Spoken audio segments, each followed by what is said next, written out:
Televisa al servicio de la comunidad. Solicita tu apoyo para localizar a las siguientes personas.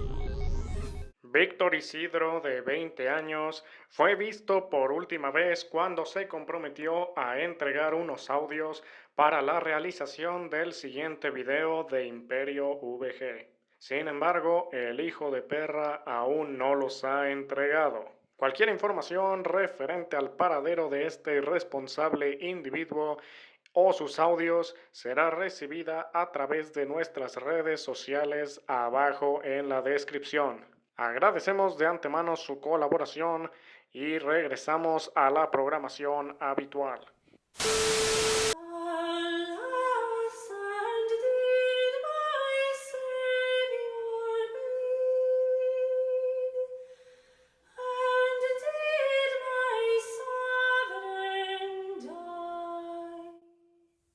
The Witch, la película estadounidense estrenada en el año 2015 y dirigida por Robert Eggers. Es una película brillante, de esas que están sujetas a muchas lecturas, en este caso cada una más interesante que la anterior. Ustedes me vuelven a ver escribiendo un ensayo sobre una obra que me encanta. Ahora no me desnudaré ante ustedes. Quizás llegue el momento de hacerlo después, pero aquí no. Me limitaré a hablar únicamente de la calidad de esta gran película, y no desde la perspectiva de una reseña, pues, de momento, no me siento listo para reseñar esta obra, aunque eso no significa que no sea capaz de reconocerle sus virtudes y pocos fallos. Básicamente de eso hablaremos hoy. Yo sé que no es el contenido que se acostumbra en Imperio VG, pero ¿qué les puedo decir? Soy pretencioso y este tipo de contenido me gusta. Además, si no conocen esta gran película, espero que con este video les den ganas de verla. Y por supuesto, la advertencia de spoilers no está de más. Sin más dilación, demos inicio a este ensayo. Hablemos de The Witch. El 2015 vaya que fue un año curioso. Recién empezaba a sonar fuerte la candidatura de Donald Trump a la presidencia de Estados Unidos, y por aquel entonces seguía pareciendo un chiste de mal gusto. El mundo esperaba con ansias Batman v Superman, seguros de que sería una buena película que le pondría un alto al casi monopolio de Marvel Studios. Éramos tan ingenuos. El escape de Joaquín El Chapo Guzmán, el Papa visita Cuba por primera vez y cómo olvidar los ataques de ISIS a París. Buenos tiempos en general. Era una época en la que el género del terror se encontraba en tan mal estado que fuimos capaces de ver The Conjuring y legítimamente creer que se trataba de una obra destacable en el género. El estudio A24 justo se estaba por dar a conocer en grande. Ese año lanzarían obras tan destacables como Ex Machina, The Lobster y The Room. No esa The Room. You are tearing me apart, Lisa! Aún estaba por darse a conocer como el estudio que le da luz verde a ideas arriesgadas de directores visionarios, pero justo ese año fue que el mundo vio de lo que eran capaces. Todas las películas que mencioné son muy buenas y recomendables, pero hay una que destaca por encima de las demás.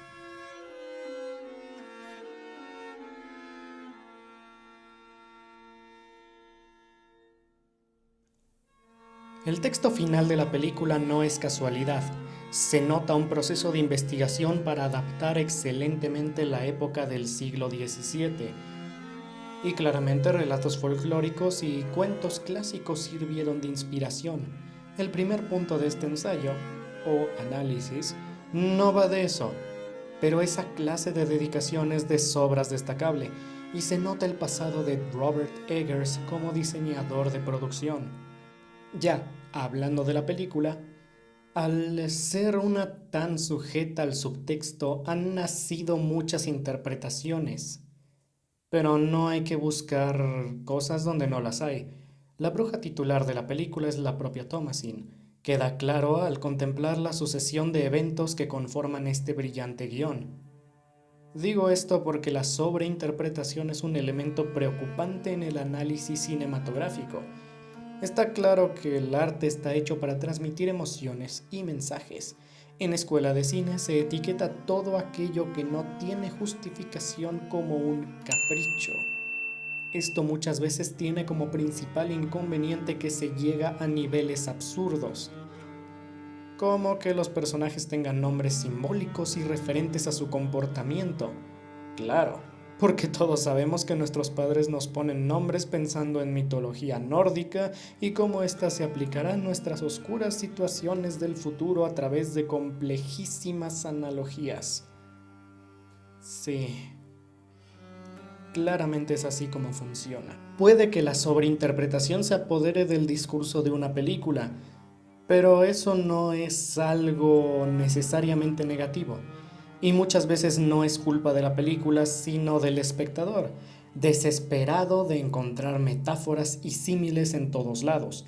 Como escribió Susan Sontag en su ensayo sobre la interpretación es la venganza que se toma el intelecto sobre el arte. Es necesario desnudar a las películas de toda interpretación que pueda modificar su discurso.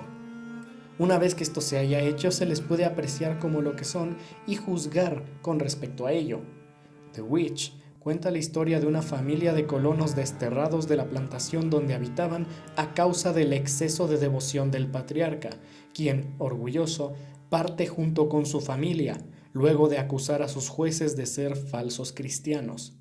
Con un montaje rápido y sin embargo contemplativo, la trama se vuelve a detener en el momento en que bendicen la tierra, que pasará a convertirse en su hogar. Pero nosotros sabemos, gracias a un diseño sonoro y musical impecable, que esa tierra es todo menos bendita. Damos un salto de tiempo a un momento en que nuestra joven protagonista, Thomasin, juega con su hermanito Samuel, quien desaparece, capturado por una bruja del bosque, suceso del que solo el espectador se percata al 100%.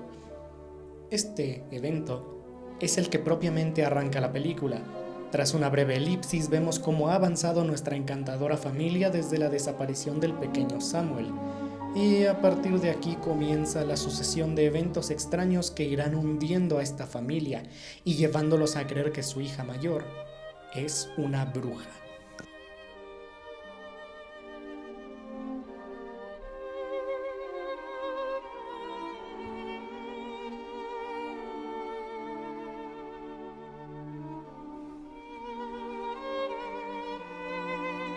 Uno de los elementos que hacen de esta película una obra maestra del terror psicológico es que no teme colocar elementos fantásticos para causar miedo y mostrar abiertamente todos estos elementos. Pero también es capaz de causar miedo e incomodidad con cosas que normalmente no lo causan. En este caso, la fe cristiana, que trasladada hace 3 siglos vaya que era algo que temer. Los personajes rezan mostrándose en completa sumisión ante un Dios que consideran misericordia, a la vez que admiten un supuesto desprecio que siente hacia las personas por solo nacer, y que ve apropiados castigos severos por cosas pequeñas. Pero todo eso sale de la boca de nuestros personajes, pues Dios no se deja ver en esta película. Algo curioso, siendo que sí vemos al demonio, o al menos a uno de ellos. Look, you. I love thee marvellous well. But 'tis God alone, not man, what knows who was the son of Abraham and who was not. Who was good and who was evil. Cuando el padre le dice a su hijo que solo Dios sabe quién es hijo de Abraham y quién no, parece un presagio terrorífico. Dios, tanto como el espectador, sabe que nadie en esta familia tiene un corazón puro. Sí, todos son creyentes. Un poco demasiado, pero nadie aquí es un buen cristiano. Bueno, casi nadie.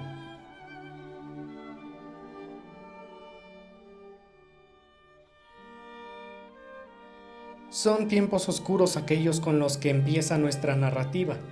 El siglo XVII no era precisamente una buena época para vivir si tenías la mala costumbre de pensar o tenías la mala suerte de ser mujer.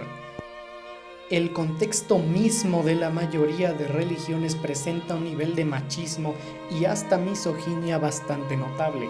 Tan solo el pensar en satanismo, en su vertiente teísta, inmediatamente atrae a nuestra mente imágenes de mujeres desnudas bailando alrededor de una fogata y adorando a Satanás. Joseph Maccabi, en Breve Historia del Satanismo, afirma que no existen evidencias suficientes para afirmar que los aquelarres fueran conformados en su mayoría por mujeres como se afirma. Esta creencia claramente proviene de ideologías enteramente machistas por parte de los creyentes. Al verlas vulnerables, no olvidemos que es Eva quien fue débil ante el pecado, ante la tentación. Y no es cosa solo del cristianismo.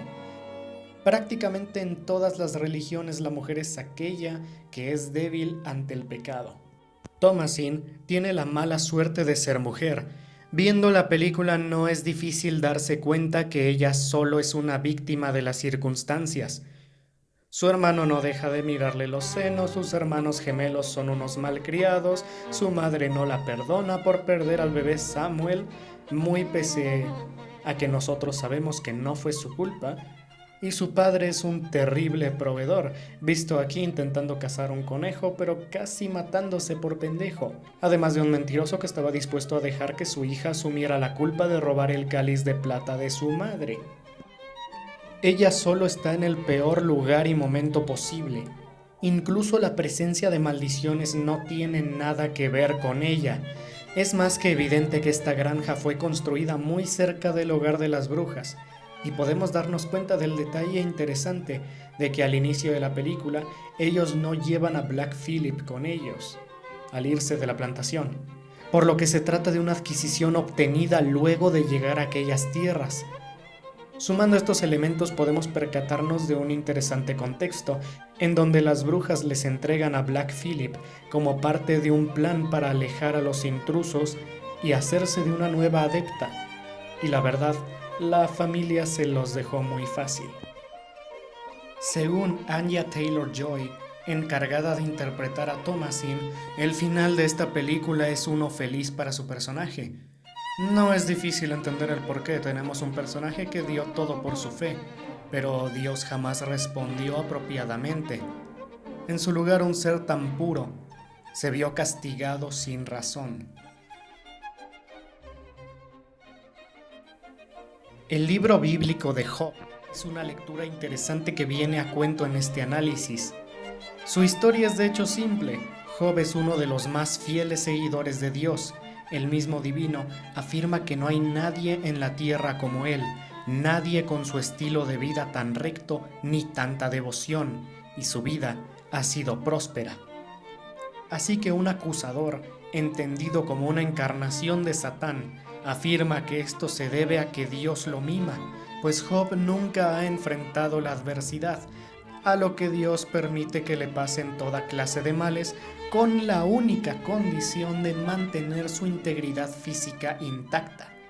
Para no hacerles el cuento largo, Job lo pierde todo, incluso el amor de su esposa y la vida de sus numerosos hijos. Pero él jamás maldijo al Señor ni se alejó de su senda.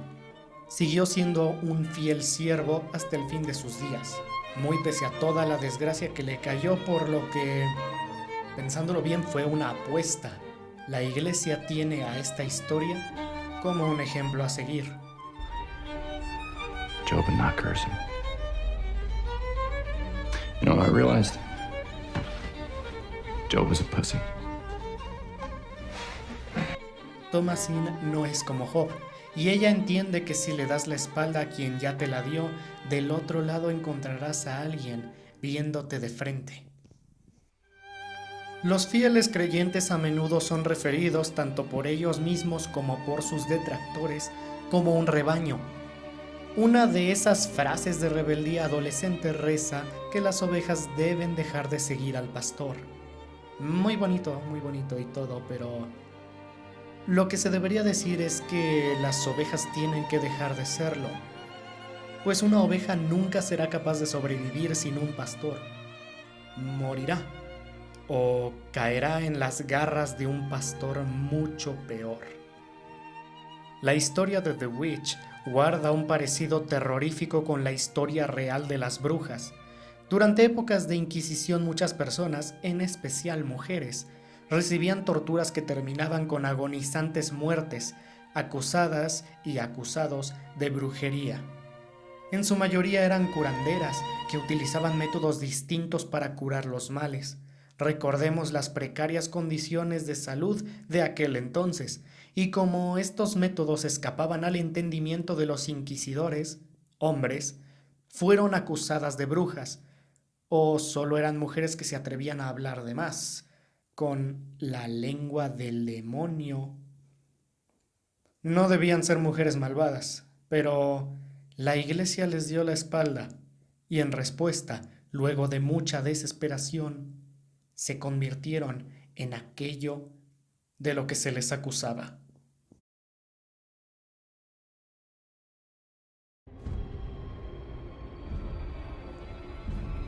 Tal y como pudiera esperarse, la película hace uso de simbolismos interesantes a lo largo de su narrativa y una serie de proezas técnicas que vale la pena detallar.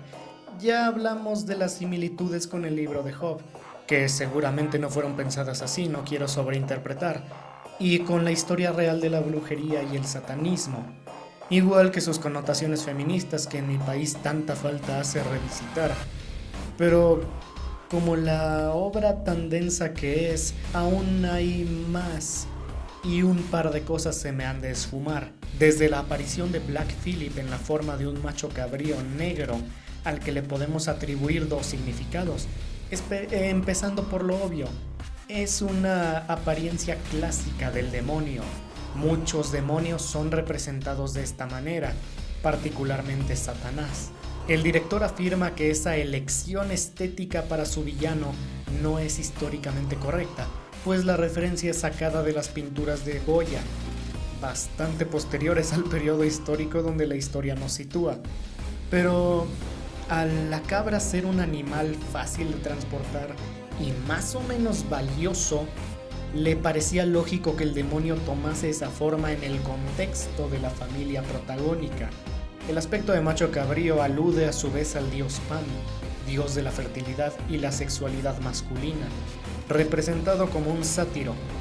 Con eso es fácil entender el por qué, hablando de simbología animal, la cabra es un animal asociado a la sexualidad y el desenfreno, que encaja perfectamente con ese pequeño subtexto coming of age para Thomasin. En cuanto al nombre, Black Phillip, el negro Philip, no olvidemos que un nombre para Satán a menudo usado por brujos es el Gran Negro. Las siniestras palabras que las brujas pronuncian no son inventadas, corresponden a la 11ª clave enoquiana descrita en la Biblia satánica de Anton LaVey, uniéndose a una gran composición del genio Mark Corbin. Como el texto final de la película advierte, la mayoría del diálogo proviene de registros o tribunales inquisidores y relatos folclóricos. Eggers afirma que la escena del exorcismo tiene gran parte de su diálogo sacado de ahí. Al finalizar la intensa escena, el joven Caleb vomita una pequeña manzana, que nos remite inmediatamente al incidente que lo llevó a su captura anterior. La manzana es a menudo relacionada al pecado y la lujuria.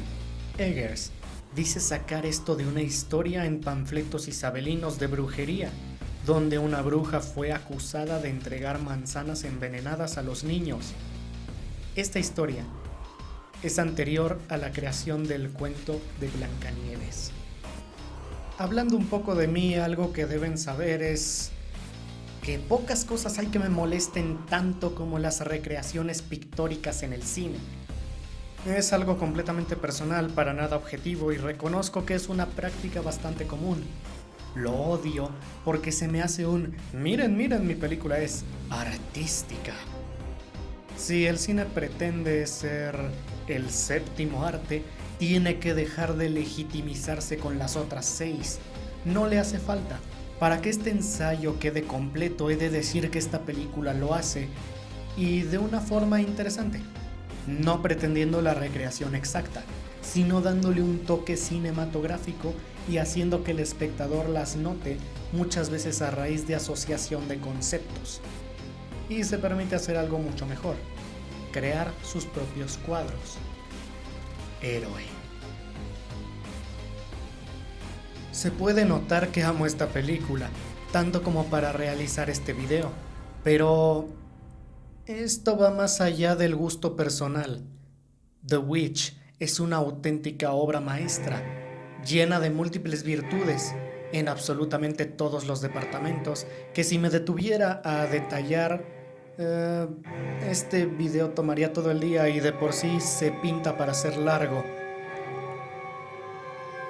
El trasfondo feminista de esta película me parece importante, y más en estos días, y en el país de donde vengo, donde mueren 10 mujeres al día víctimas de feminicidio. Esta película nos traslada al más grande feminicidio de la historia. Sí, creer en magia no es precisamente una buena forma de dar sentido a la vida en ambientes opresivos, pero esas eran épocas oscuras. Regresar a esa forma de ser, o conservar su actuar junto con la brutalidad que conlleva, es a lo que realmente deberíamos temer. Eso, al menos a nivel personal, me asusta más que cualquier dios o cualquier demonio. Y es que, ¿qué tan terrible es Dios? ¿O qué tan terribles somos? Que a veces una aquelarre parece preferible. Ese es el verdadero terror que transmite esta película, a mi parecer. Quizás llegue el día en que dejemos esos tiempos atrás. Quizás llegue el día en que podamos vivir sin necesitar de dioses o necesitar demonios.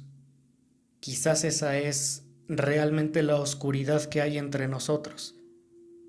Nuestra incapacidad de vivir sin un guía. Nuestra necesidad de creer en algo. Porque a veces la vida es tan caótica que desesperadamente necesita un sentido. Quizás por eso también sobreinterpretamos a veces las obras de arte. De momento, los seres humanos y nuestra naturaleza temerosa y violenta es lo más terrorífico que hay en esta tierra.